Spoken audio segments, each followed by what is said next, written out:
Halo 3 is all about the things that we wanted in Halo 1 and 2. The brutes they were added in a little too late, I think. And we didn't have a chance to really flesh them out. And so that's what we're doing for Halo 3. Nailing the flavor for a character is often very difficult. You sort of have to feel it out as you go. The brutes in Halo 2 were meant to be more like the barbarians in Rome. You wanted the brutes to typify that abusive, evil invader. But right from the start, the design of the brutes was not consistent about reinforcing that they are meant to be worthy adversaries to the player. Now that the elites have left the Covenant, it gave us a problem for Halo 3. For the brutes to behave kind of similar to the elites, they have to be totally redone because they're not interested in fighting. She was just a damage sponge. There were no interesting reactions. There wasn't an interesting death. The only tactic the player has is just pump them full of lead until they fall down. That doesn't really turn out to be really good gameplay. Going back and trying to recreate a character like this is one part art and one part science, and the art part is very difficult to understand just exactly how long it's going to take. Concept art tries to communicate through composition what the idea is trying to get across. A lot of times the direction just gets narrowed down to, can you just make it look cool? The brutes originally looked a lot like Chewbacca. Like they were just big hairy guys with a bandolier. I looked at a lot of animal reference, rhinoceros and some gorilla. Their natural body plating, like brutish. This was our way of like kind of pulling them into the fold of the Covenant. They've got kind of ancient looking buckles and gauntlets and leather straps holding all that stuff together, making them a little more serious bad guy, I hope. Everything the character does, whenever the character moves, we create an animation for it.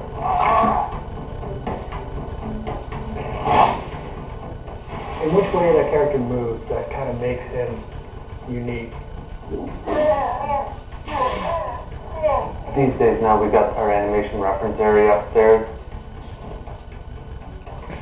We just take it upon ourselves to go film us doing each individual motion and then work that into our animation.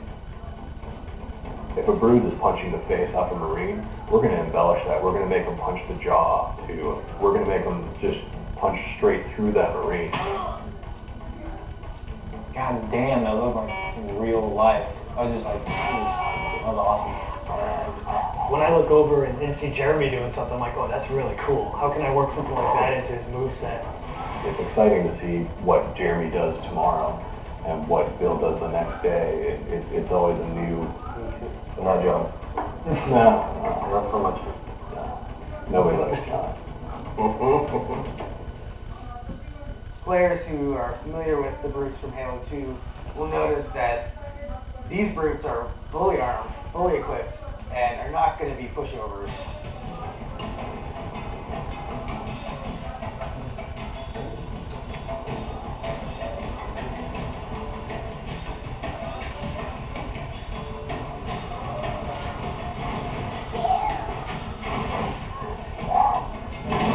It began to be interesting. Like the guys you're playing against have to be fun to play.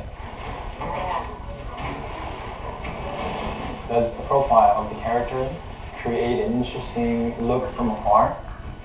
Is it fun to shoot at him when he runs around? Do you see his limbs moving up and down because there's things jutting up on the sides? Rather than make them look like they dominate, we want to make them very brutal, pragmatic warriors. And that's really informed a lot of the visual design.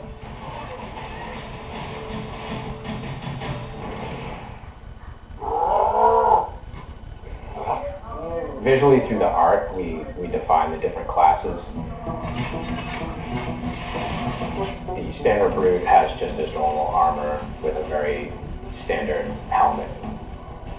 The brute captain has a much bigger headdress. And then the brute chieftains have very elaborate headdresses and very elaborate shoulder pads and armor on them.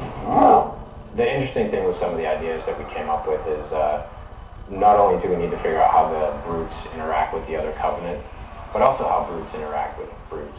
And we developed the idea of the brute pack. What makes it feel like two characters are aware of each other, deciding to do the same thing at the same time?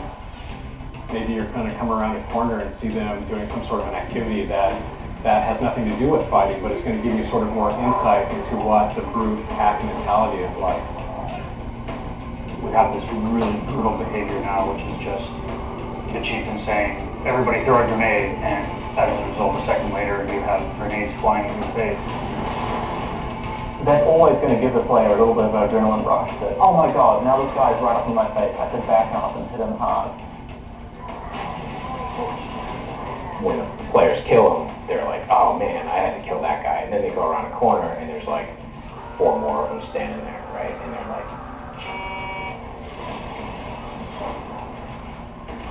I think that the brutes bring out sort of the indignant, self-righteous aspect of a lot of players. So I'm hoping to hear a lot of take that, and I can't believe that you have invaded my planet, and I'm going to throw you off. And we hope to really bring people into the character and the drama of the situation by putting them up against these really brutal characters.